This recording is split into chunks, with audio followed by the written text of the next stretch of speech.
Olá, eu sou Renata Palmier. Estamos dando início ao programa Grupo Mônaco Cultura e Saúde, que vai ao ar ao vivo todas as terças-feiras, às 15 horas. No nosso bloco de cultura de hoje, vamos falar do Cine Arte UF, esse belíssimo cinema recém-inaugurado. Para isso, trouxemos Paulo Matar. Paulo é produtor, trabalha lá, acompanhou esse trabalho todo de reforma, de restauração, durante bastante tempo. Paulo, muito obrigada pela sua presença aqui no nosso programa, para a gente falar desse belíssimo espaço que Niterói ganhou de presente de novo, né? Obrigado pelo convite. Um prazer tê-lo aqui conosco. Fala para a gente, Paulo, como que foi essa obra, o que o Cinearte ganhou, como que foi todas as mudanças? Esse projeto foi fundamental porque o Centro de Artes como um todo, né, não só o cinema, o teatro, as áreas de exposições, a galeria de arte, espaço de fotografia, estava ficando muito para trás em termos tecnológicos, né, e em termos físicos mesmo, precisava muito dessa reforma radical. O problema é que ela durou muito mais do que o previsto, né, foram 4 anos e meio, a população assim desesperada com a ausência, né, desses espaços culturais, e especialmente o cinema fazia mais falta porque você não tinha outra opção, né? O teatro, você ainda tinha o Teatro Municipal com uma linha de programação parecida, né? Mas o cinema, realmente, as pessoas tinham que ir para o Rio para ver os filmes que o Cine Arte UF exibia, né? Mas foi muito... 4 anos e meio. Foi muito estressante, foi muito cansativo, foi tudo, mas hoje toda a parte ruim fica só no passado, história, né? Fica na história. O que vale realmente é o resultado, que realmente ficou muito bom. Com certeza. E está todo equipado, com equipamento de ponta, todo moderno. Tanto o cinema, quanto o teatro, as áreas de exposições. Ficou tudo em perfeito estado. Sim. O público que chega lá fica encantado. Não só o público, né? As produções de teatro que vêm, né? Os músicos que vêm para as apresentações, tanto da orquestra quanto da divisão de música de câmara, né, que realiza muitos eventos. Os diretores de cinema que vêm lançar seus filmes, a gente tem trazido muita gente. A coisa mais bacana assim, que eu ouvi, assim, foram muitos elogios, normalmente os debates sempre começam com os diretores elogiando o cinema e tudo, mas o mais bacana que eu vi foi do diretor do Maltner em Cuba, o Guilherme Planel, e ele começou falando que ele ouviu lá no Cine Arte UF coisas que ele não tinha ouvido na edição do filme. Olha...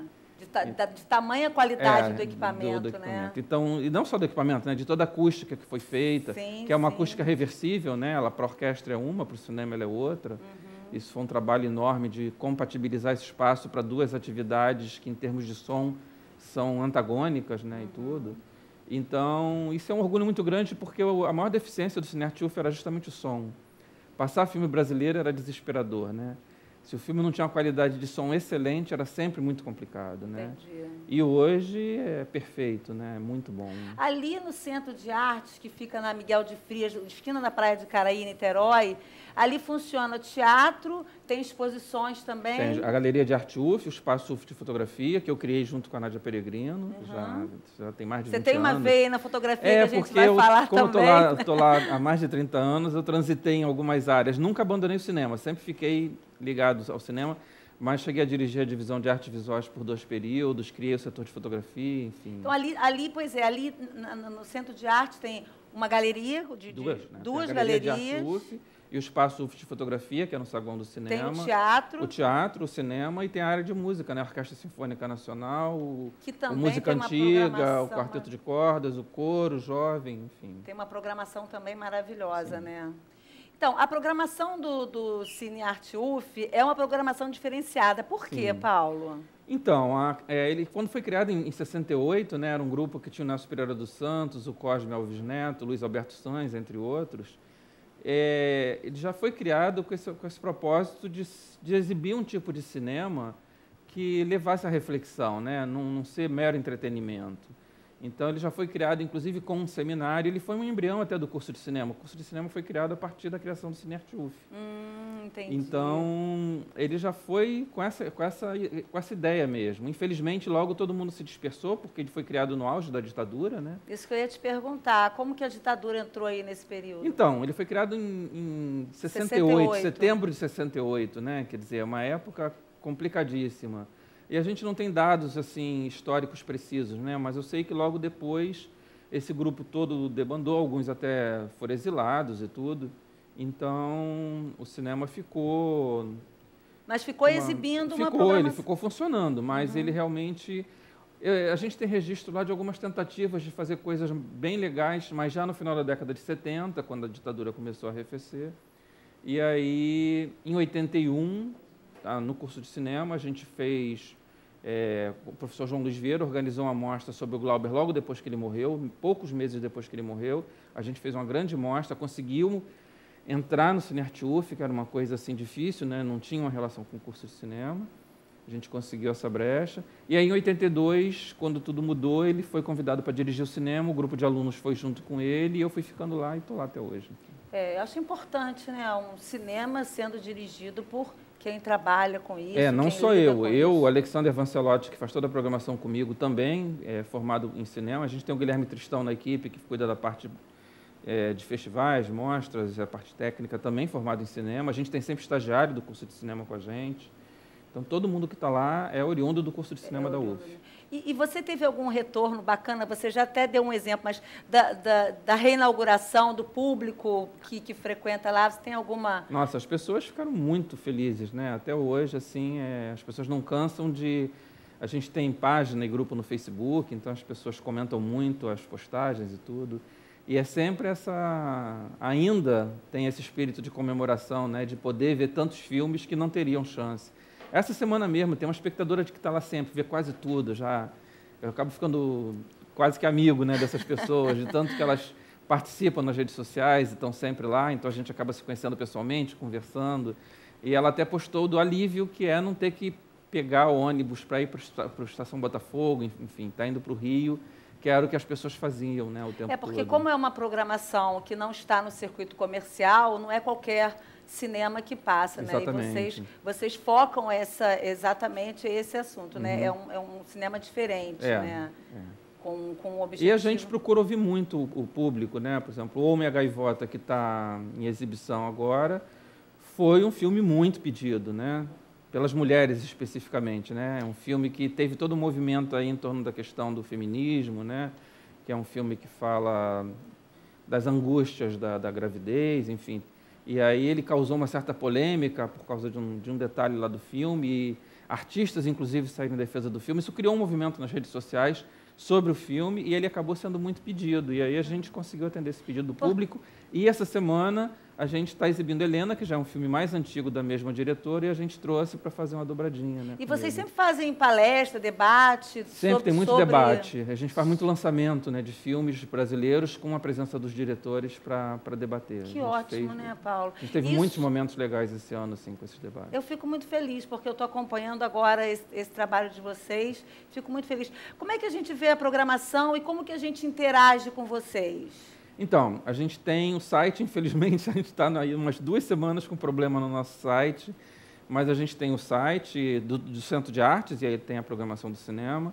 A gente tem grupo no Yahoo, que a gente manda por e-mail, mas o principal hoje, eu diria que é a página e o grupo no Facebook. É só botar lá na busca do Facebook Cine Arte UF que você vai achar tanto a página quanto o grupo. Aí ali tem a programação. Tem toda a programação sempre postada e sempre espaço. Agora mesmo a gente fez enquete para ver o que as pessoas estão interessadas em assistir, então as pessoas vão lá e votam. Que né, ótimo, tudo. Que então, ótimo isso. Vocês trabalham, então, com a programação de acordo com a demanda, né? Também, não só, né? Porque tem filmes que às vezes são tão obscuros que as pessoas nem pedem, nem conhecem, enfim. Então, é um pouco o nosso trabalho de pesquisa, o nosso contato com as distribuidoras, né? Que também estão sempre... A gente agora programou, a partir de quinta-feira, de quinta a domingo, a gente tem um filme chamado Norte, O Fim da História, e é o primeiro filme desse diretor lançado aqui no Brasil, e é um filme de 4 horas e 10 minutos. Nossa. É uma ousadia. E, assim, ninguém no Rio vai exibir esse filme. Ele está sendo lançado no Brasil, agora, no dia 10. Ele vai entrar em alguns estados, em alguns poucos cinemas, e no Rio não vai entrar. Então, quem quiser, aqui no estado do Rio, vai ter que ver o Cine Arte UF para assistir esse filme.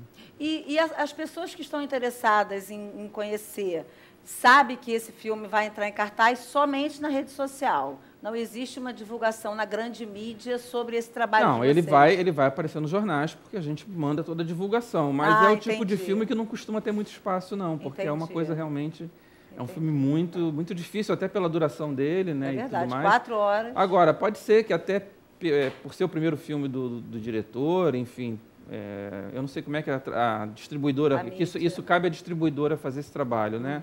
Junto à mídia, porque é um lançamento. Então, pode ser até que ele tenha alguma repercussão nos jornais, né? Vamos ver. Mas não tem tido muito espaço, né? Não, né? Para cinema, artes plásticas, né? Você vive isso também. A gente sabe que não tem muito espaço. A gente tem que buscar a divulgação mesmo de formiguinha, né, Paulo? Mas é um trabalho muito bacana e muito recompensador, né? Sim. Você ver. Eu imagino a sua felicidade quando reinaugurou. A gente trouxe umas imagens, pequenas fotos de como ficou o Cine Arte U, ficou muito bonito e a gente ficou muito feliz quando estivemos lá. Vamos dar uma olhadinha nas imagens ali, Paulo, para a gente mostrar ao público como ficou bonito.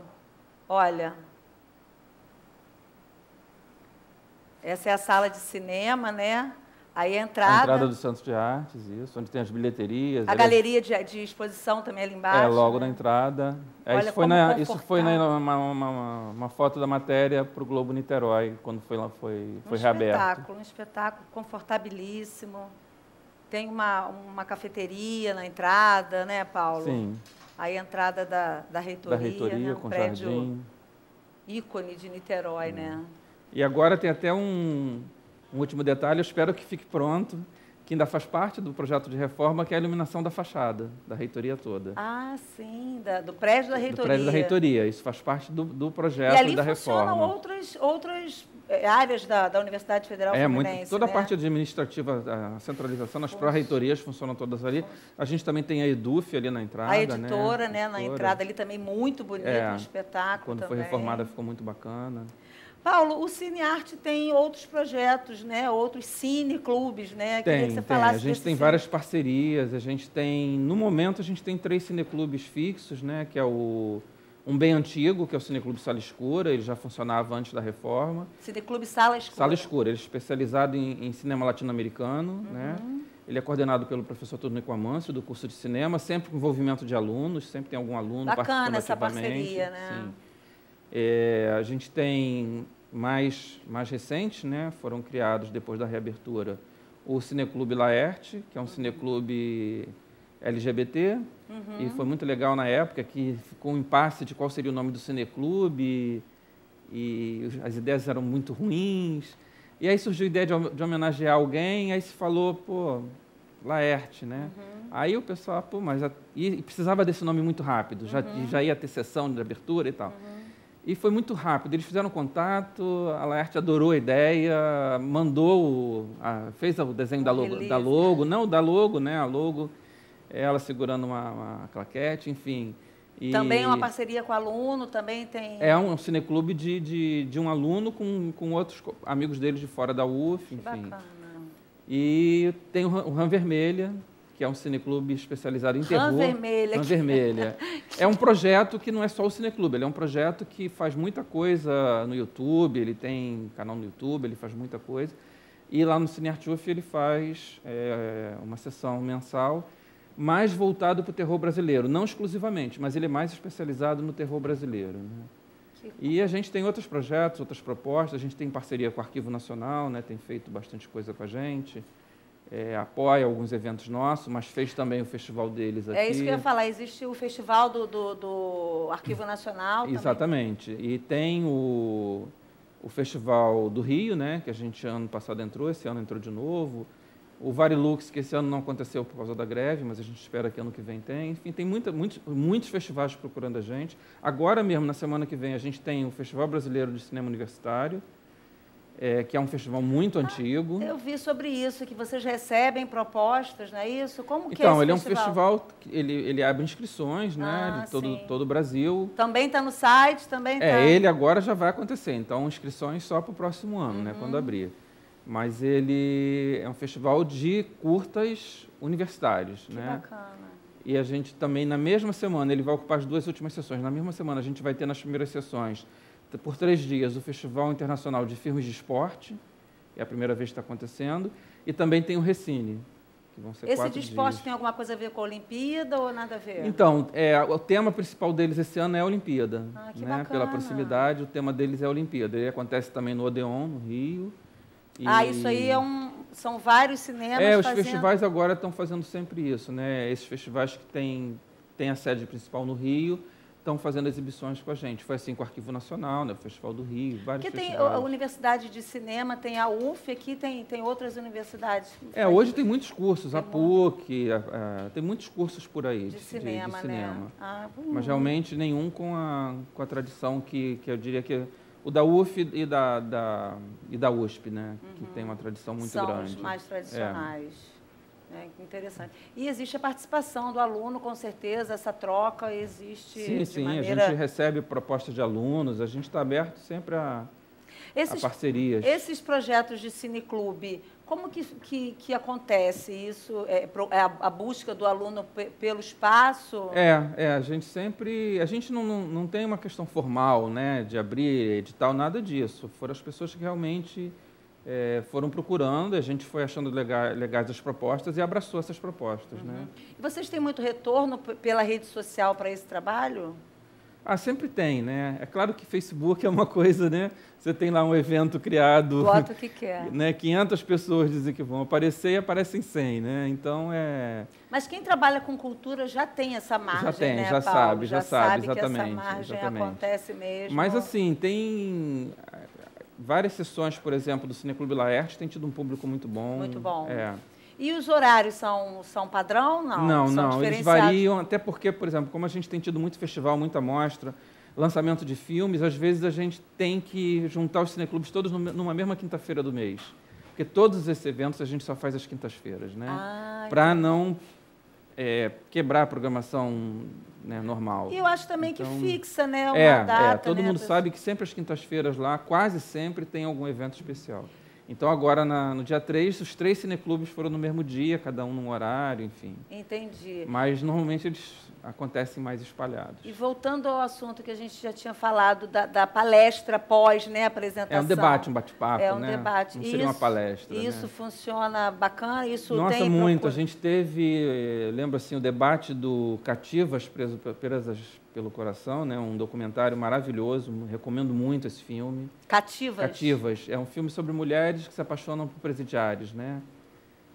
Ou que já eram companheiras de homens que vão presos e elas mantêm a relação. Então, o filme é muito incrível e o debate foi maravilhoso. A diretora realmente, assim, o nível das perguntas é sempre muito bom. A gente tem feito muito lançamento, assim. Fizemos do Cativo, fizemos Damas do Samba, também dirigido por uma mulher, né? Foi outro debate incrível, assim, até com depoimentos emocionantes. A gente teve agora um dia especial sobre o Gerson Tavares, que é um cineasta que já está bem velhinho, e ele veio, e foi legal que foi, assim, das várias exibições que foram feitas em homenagem a ele, essa foi a que ele veio. Que legal. Teve em Tiradentes, teve no Rio, e ele mora em Cabo Frio, né? Olha que bom, essa ele veio, né? E aí foi muito bacana, a gente está com ele lá, com toda a experiência de vida dele, e o filho dele fez um depoimento assim, público maravilhoso para o pai. Foi momentos muito incríveis que a gente tem vivido. Eu imagino. Passou também há pouco tempo os 50 anos de Luiz Carlos Lacerda também, um evento maravilhoso. Eu tive lá presente com vocês, foi o Bigode, uma graça, esteve aqui conosco também num programa. Foi um sucesso também, né? Foi, ele está Leila Diniz arrebentou, Foi, né? Teve um público muito grande, Leila Diniz. E ele está sendo homenageado no Brasil todo, né? Ele não para de viajar para lá e para cá, em várias cidades, em vários estados, né? Muitas homenagens. Essas homenagens que vocês fazem, né? Do filme, do diretor, dele teve aqui, falou, as pessoas gostaram muito de estar com o diretor do filme, né? Ele falando da fotografia, enfim, eu achei isso muito bacana também. É sempre muito bom, porque, voltando até ao Cativas, foi muito legal o tipo de pergunta que foi feita, o tipo de coisa que a diretora acabou revelando, né, sobre o processo de um documentário, né?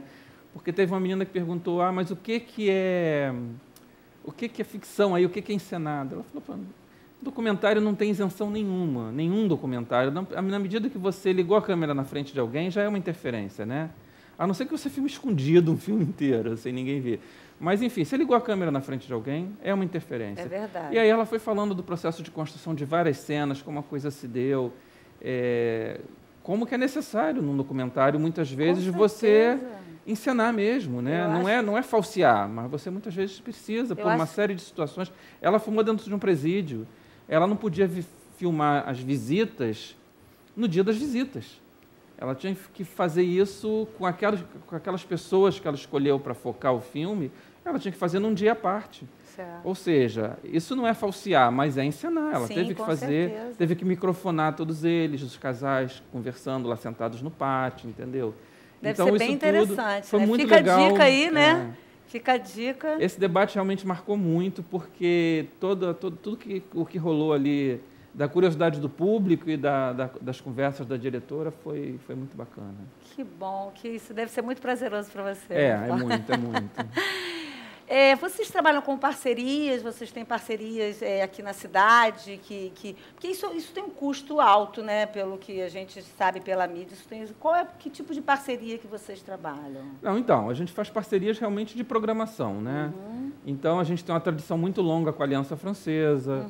Né? A gente... Aí não é nem só o cinema, né? Todo centro de arte. Sim. A área de música tem muita parceria com o Solar do Jambeiro, Sim. né? A gente teve essa parceria agora do Bigode lá com a Sala Leila Diniz, que foi muito bacana, com a imprensa oficial.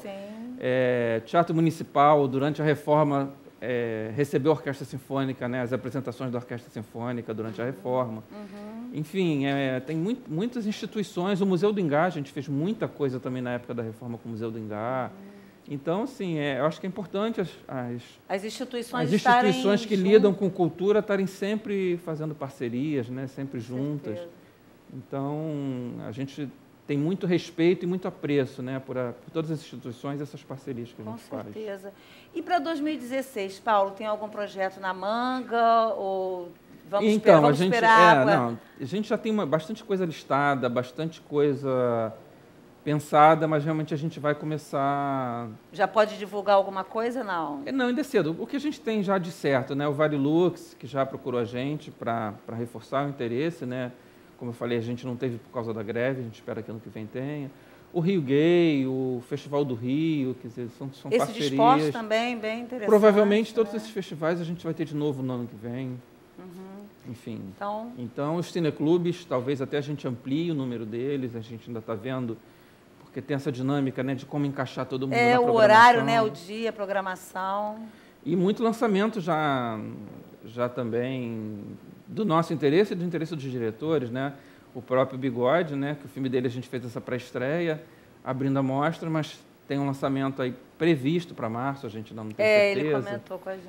Já tem outro, a gente exibiu uma sessão fechada para o curso de cinema de um filme de um ex-aluno, o Aspirante, um filme maravilhoso. Olha, um ex-aluno mostrando o trabalho dele. O primeiro filme dele, fez um filme maravilhoso, já está com distribuidora e tudo, também está previsto aí para março, abril, já conversei com ele, quero lançar o filme, trazer o diretor para um debate, né? Ele fez um debate fechado com o curso de cinema, agora a gente quer fazer um debate com o público. Incrível. O filme é maravilhoso, é muito legal você ver um ex-aluno do curso de cinema fazendo o seu primeiro longa e um filme tão bom.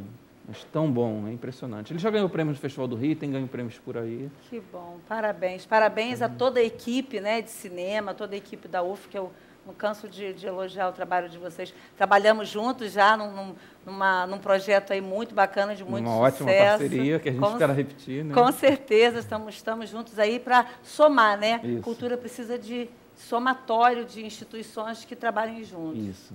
Muito obrigado, Paulo, pela sua presença aqui no nosso programa. O bate-papo é tão rapidinho, rápido, né? Mas já fica o convite para uma próxima vez. Com certeza, tá foi muito bom estar aqui. Obrigado aí pelo convite. Muito obrigada. Acessem lá, Facebook, Cinearte UF, ou a página da Cinearte UF, para conferir a programação e esses filmes maravilhosos. Muito obrigado. Fiquem agora com a nossa querida Elizabeth do Vale. Um abraço. 10 entre 10 brasileiros preferem feijão. Diariamente são servidos em torno de 7.000 refeições no bandejão da UF. Mas você sabe como são preparadas as refeições? Como é escolhido o cardápio? Não? Então assista mais um Boletim UniTV e descubra.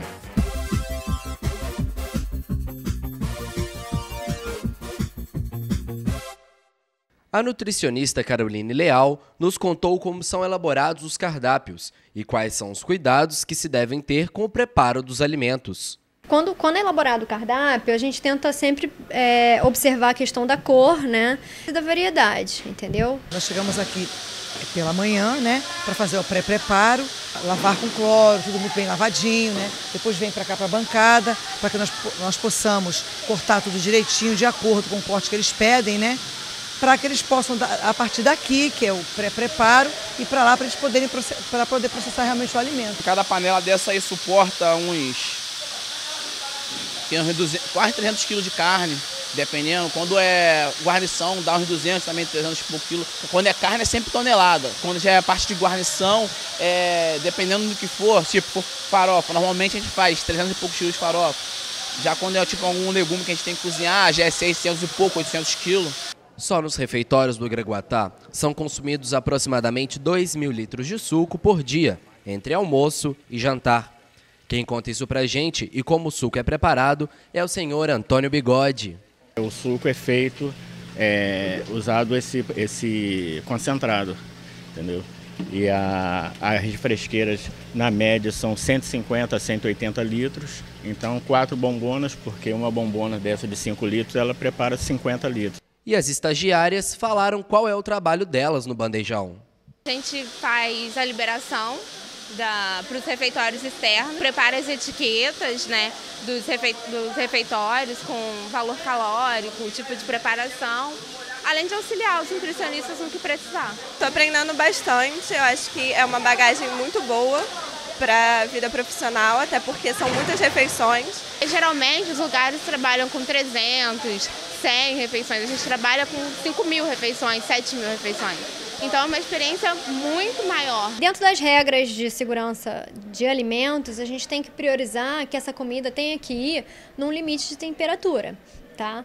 Porque se você não está dentro desses limites de temperatura, dá abertura para que haja desenvolvimento de micro-organismo. Então, o controle de temperatura é um dos principais pontos que a gente tem que priorizar, entendeu? Então, o alimento quente tem que estar sendo armazenado no quente, o frio tem que estar sendo armazenado no frio. E cada tipo de alimento tem a sua peculiaridade, cada tipo de produção tem a sua peculiaridade. Mas isso é um ponto muito importante, por isso que a gente sempre está aferindo a temperatura. Quando a gente trabalha com alimento, a gente tem que ter uma preocupação principal, que é a saúde do consumidor. Depois de acompanhar todo o processo de produção dos alimentos, é hora de conferir o resultado final aqui no restaurante universitário. Eu quero carne assada, banana amassada com leite e sucrilha depois. Quero ensopado de frango, sorvete, morango, suspiro, pudim e manjar. Eu vou ficar numa boa comendo leitoa com broa depois do jantar. Eu vou ficar numa arroz, feijão, guarnição, salada, carne. Dá licença que agora eu vou aproveitar.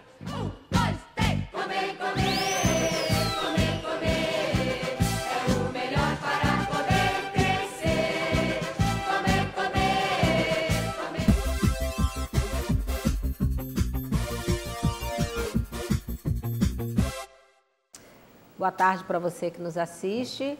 Hoje estamos aqui conversando com essa pessoa que toda semana ela é que é a dona do programa. Então, para mim é uma responsabilidade enorme, meu querido telespectador, conversar e receber aqui na nossa sala de visita, na sala de visita do Beth do Vale, a nossa queridíssima Beth do Vale. Boa tarde, Beth. Obrigada, Bené. Olha que carinho, hein? Coisa boa. Muito obrigada. Uma responsabilidade enorme, pessoal. Sabe por quê? Porque falar de Beth do Vale é falar de uma mulher que está realmente à frente do seu tempo.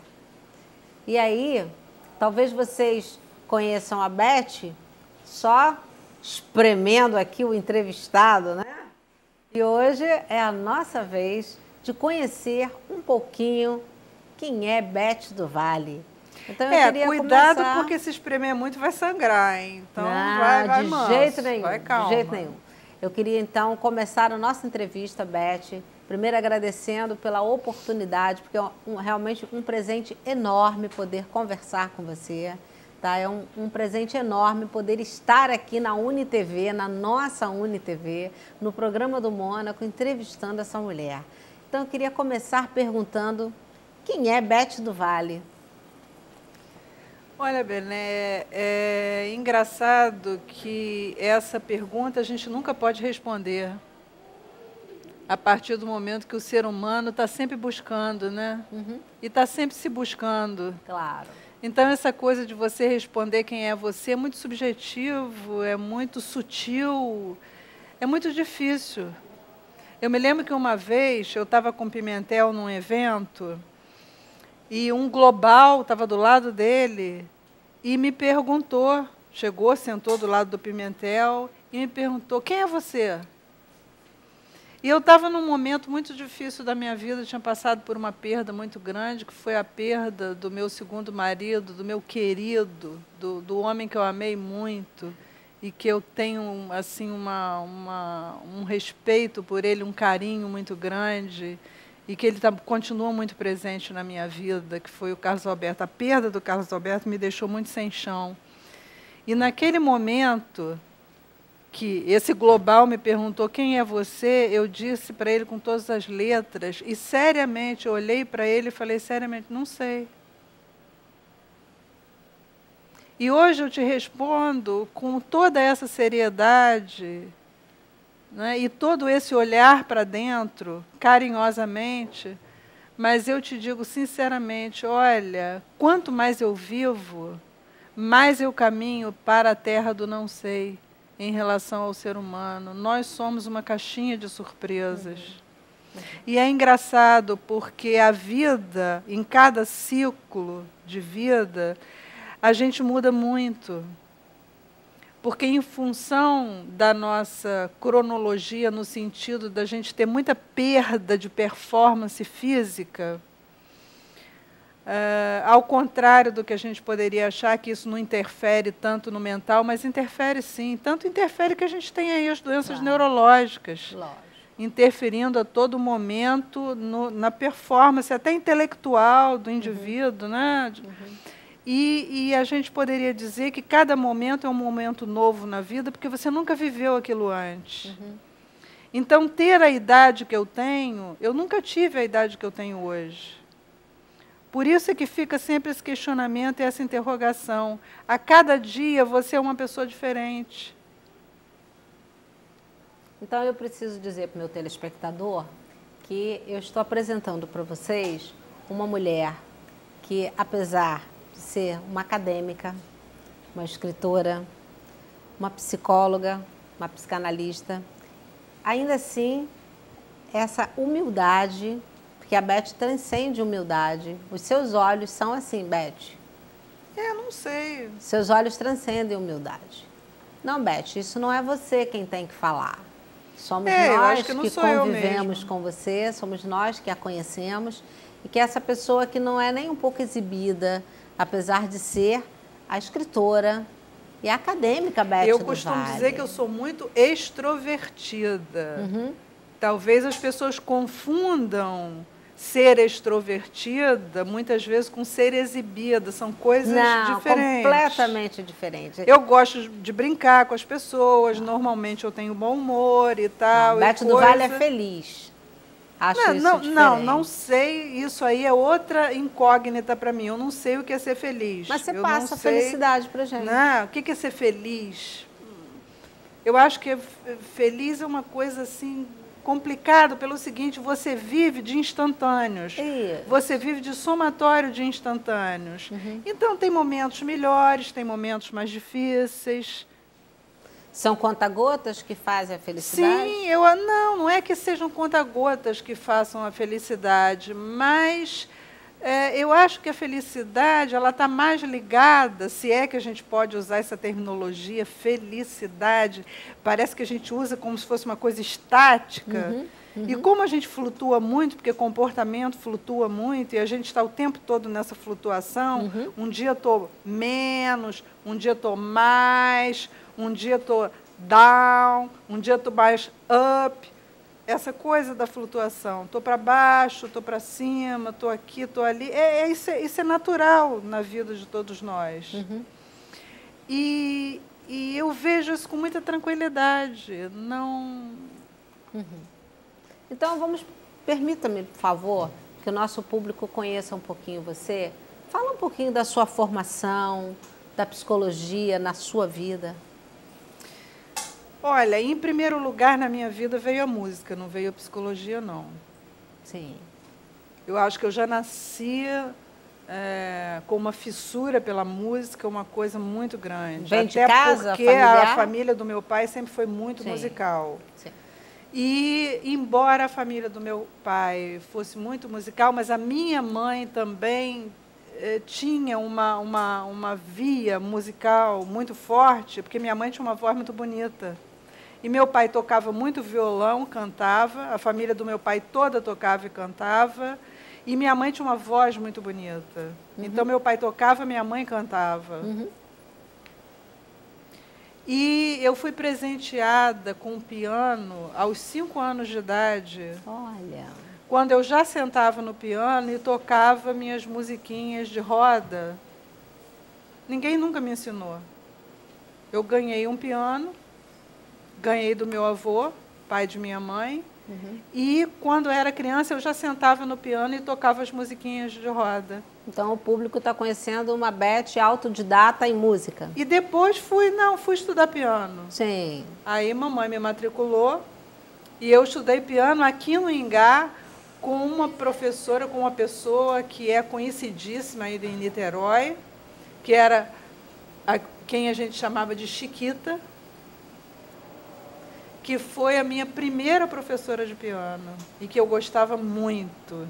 E eu nasci e fui criada aqui na Pereira Nunes, né? A gente morava ali no 137, aqui da Pereira Nunes, e a Chiquita, no final da Pereira Nunes, quase com o Presidente Pedreira. E ela foi minha primeira professora de piano. E a minha mãe uma vez perguntou para ela, professora Chiquita, eu privo a minha filha de tocar essas musiquinhas para não atrapalhar os estudos de piano, dela tocar de ouvido, né, o que se chama tocar de ouvido, e ela disse à minha mãe, não se preocupe com isso não tem problema algum, não vai trazer prejuízo nenhum para os estudos. E realmente não trouxe. E eu segui no piano até os 12, 13 anos de idade.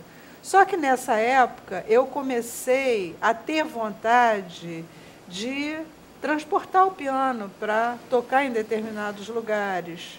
E o piano era muito grande, não dava para levar nas costas, né, Bené? De jeito nenhum. E eu de olho no papai, sempre no violão, tocando, cantando e tal, e coisa. E eu um dia falei para o papai, olha, me ensina aí um pouquinho de violão. Olha. Só que papai tocava muito, muita coisa, solava coisas lindíssimas, mas nunca teve paciência alguma para sentar e dizer, minha filha, vem cá que eu vou te ensinar. Mas ele me deu um violão de presente.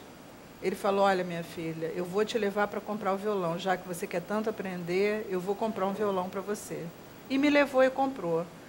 E quando ele me levou e comprou o violão, eu ficava só olhando na hora que ele estava tocando, tal, e aí comecei a fazer as primeiras posições no violão e tal, e coisa.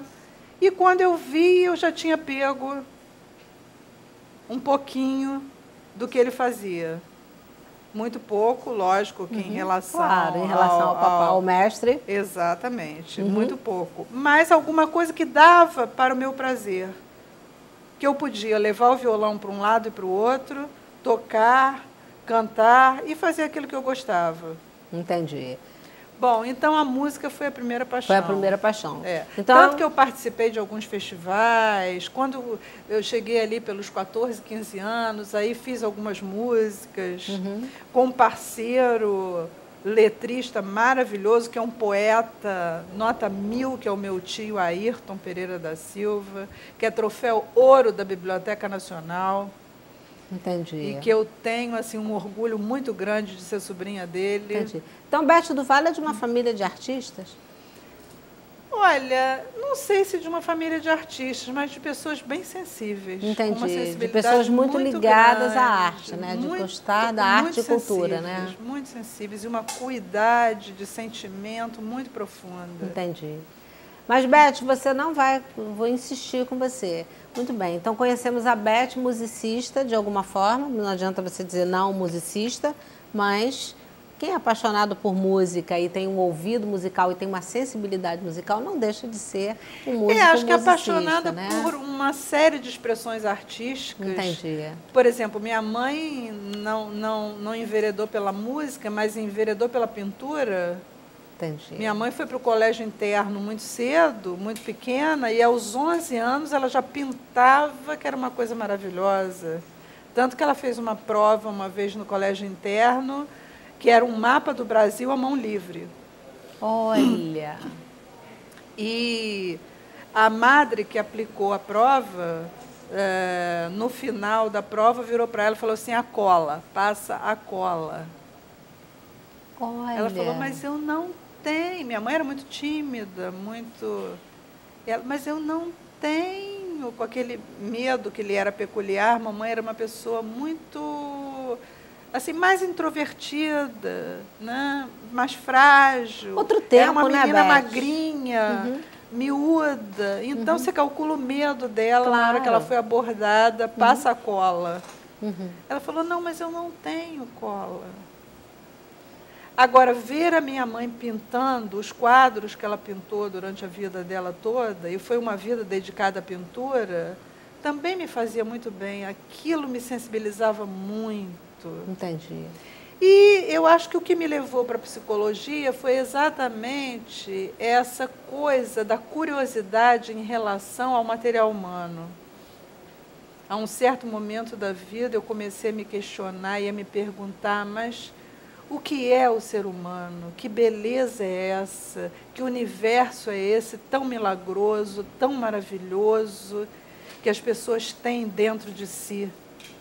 Quero conhecer mais isso. Quero saber um pouco mais sobre isso.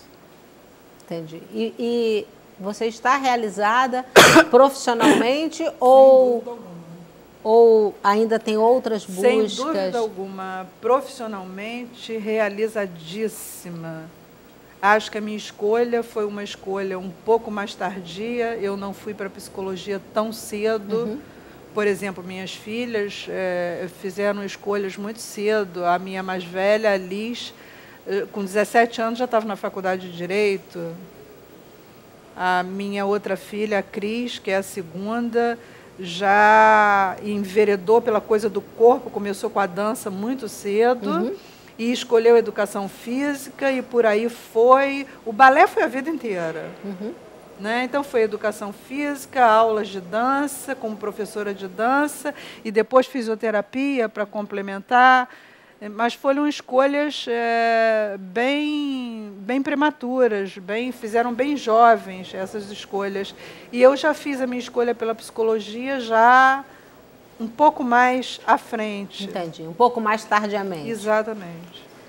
Ô, Beth, você tem uma energia que eu fico impressionada, porque a gente liga para a Beth do Vale 10 horas da noite, 11 horas da noite, e ela ainda me diz, estou no consultório. Ou, Bené, estou em atendimento. Eu tenho hora para chegar, mas não tenho para sair. Não tem nenhuma pressa de sair do meu trabalho. Entendi. Então, com toda essa energia, quais são as vantagens do envelhecer? Olha, acho que o envelhecer não traz tantas vantagens assim, não. Eu continuo achando que no decorrer da vida a gente perde mais do que ganha. Mas o que a gente ganha é importante no sentido de que, como a gente já falou aqui até em algumas programações que eu já tenha feito, a gente ganha uma coisa chamada paz de espírito. Bom, eu posso falar por mim, só posso falar por mim. Entendi. Não posso falar por outras pessoas. Na nossa relação e nas nossas entrevistas, a gente vê que você tem posturas muito definidas e às vezes você, eu me lembro na doença da sua filha, onde nós conhecemos a Beth do Vale mãe. A Beth do Vale que reivindica, que eu chamo isso de postura, porque a maioria dos brasileiros e muitos brasileiros parece que estão um pouco perdidos e se sentem acuados de colocar as suas ideias e as suas convicções. E a gente está vivendo um momento bastante difícil no nosso país, vamos dizer assim, que nós nunca vimos uma turbulência tão grande. E isso me remete ao seu livro, que eu não poderia deixar de falar do seu livro, porque o nosso programa ele voa, né? Passa aqui muito rápido. E o livro que a Beth publicou é Quem Cuidará de Nós, onde ela faz uma reflexão, tratará disso? Né? Quem tratará disso? Eu sempre traduzo ele de outra forma, Beth, é quem cuidará de mim, quem cuidará de nós, quem tratará disso. Eu queria que você falasse um pouquinho desse livro, nesse contexto que nós estamos vivendo, da crise da saúde das instituições no país. Eu vejo de maneira muito lastimável, Bené, porque eu acho que saúde a gente não tem mais. Nossa. Então, é de uma forma bem pessimista. Você pode repetir essa frase, Beth, Saúde por favor? Nós não temos mais. Isso é muito sério. É muito sério. Isso é muito sério. Isso é muito grave. E isso me deixa, quando você pergunta que eu tenho muita energia, mas isso tira de mim muito da energia que eu tenho, muito da, vamos dizer assim, da minha performance mesmo, do meu otimismo, do meu em ver que a gente rala para morrer na praia. E você acha que o nosso Brasil, os nossos telespectadores, qual a contribuição que esse povo deveria dar em relação a esse questionamento que você faz? Porque em algum momento todos nós vamos precisar da ajuda médica. Sim, sim. Então qual a palavra de Beth do Vale para esse telespectador, para ver se ele acorda, Beth? Porque a sensação que tem é que nós estamos assim num momento de letargia. Sim. De apatia. De apatia. O sofrimento é tão grande, quando o sofrimento é muito grande, ele começa a provocar não só a depressão, mas além da depressão, que é a apatia. Que é como se a pessoa tivesse anestesiada, ela não reage mais a nada. E, de certa forma, o que a gente pode ver é que no nosso país, a política vem colaborando muito com isso, no sentido de que o que a classe política quer há muito tempo nesse país, é que a população fique anestesiada mesmo para não reivindicar coisa nenhuma. E cada vez mais desinformada. E cada vez mais desinformada. E cada vez mais doente, porque quanto mais doente, mais manipulável. Porque o sujeito sofrido, gente, você quando tem uma dor, Eu contei aqui outro dia que eu tive uma dor muito forte, há uns 2 anos atrás, e fui levada pelo meu irmão no colo para um atendimento de emergência aqui em Niterói, quando uma das monoclínicas de emergência estavam abertas, que era o Centrocárdio. Eu tive uma dor muito violenta, meu irmão pensou que eu estivesse infartando e me levou para o Centrocárdio. Eles ainda estavam atendendo. E chegando lá, eu já tinha posto um Deocil sublingual, cheguei lá, eles me deram um Buscopan, me deram um Tramal. E eu vim parar nessa clínica aqui do Ingá, nessa clínica aqui, vizinha Hospital nossa. De urologia. Exatamente. Me deram outro Tramal aqui, de madrugada, porque a dor era tão forte que eu só vomitava e vomitava e vomitava e vomitava. Bom, se não era infarto, se não era...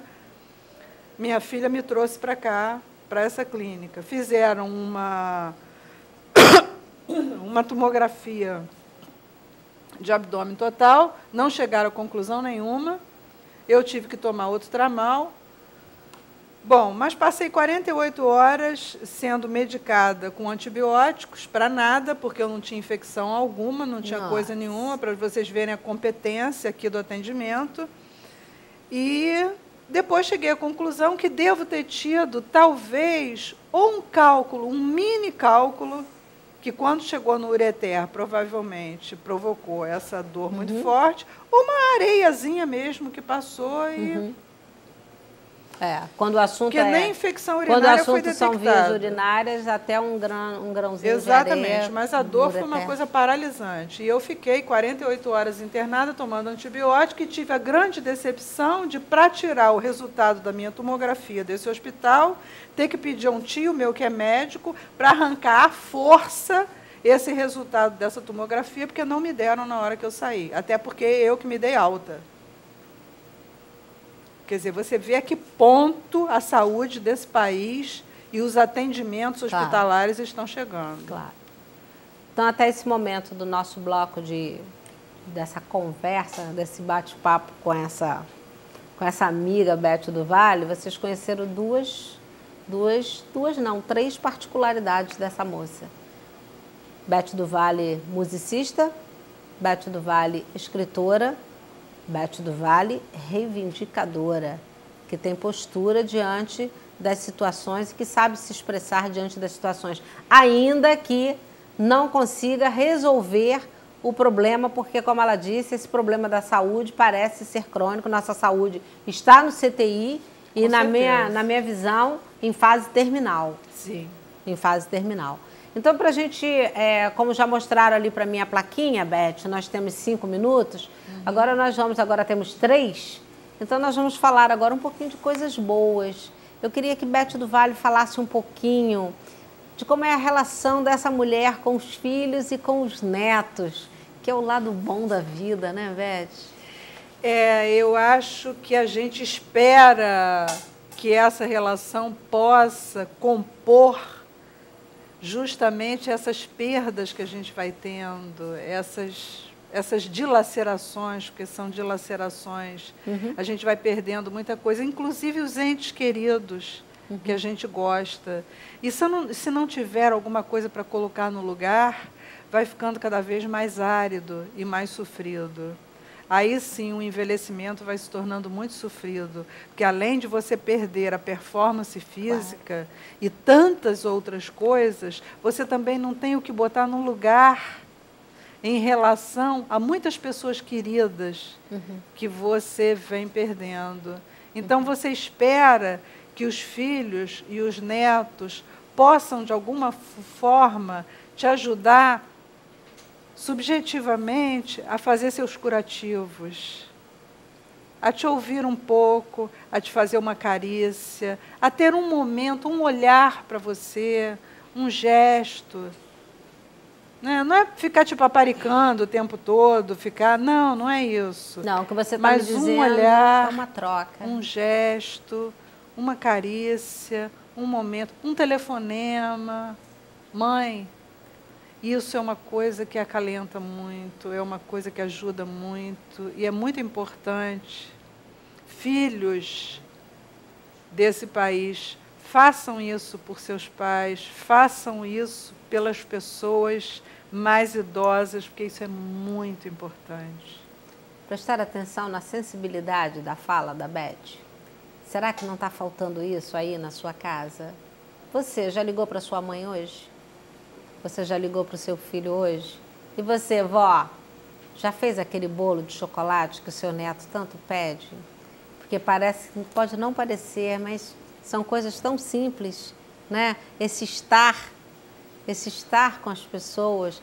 Hoje transformamos as relações, estamos levando tudo para o mundo virtual, né, Beth? O que eu vejo hoje é que os filhos cada vez mais cobram de seus pais. E os pais ficam cada vez mais deficientes e deficitários de calor humano. E isso é triste. Muito. Muito triste. Muito. Eu me lembro sempre de uma experiência que está veiculada na internet do garotinho que juntava as moedinhas e perguntou para o pai quanto é que o pai ganhava no seu dia de serviço, né?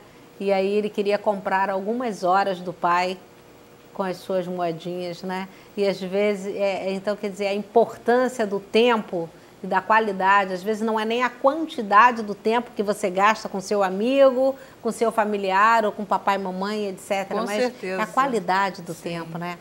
E Beth, falando um pouquinho sobre os seus livros, Eu confesso a você que em alguns momentos, esse final de semana que a gente perdeu Marília Pêra e que você escreveu aquela poesia linda em homenagem a Marília e que eu li e reli e fiquei assim me sentindo mais perto de Marília pelo trabalho dessa mulher, por tudo que ela fez.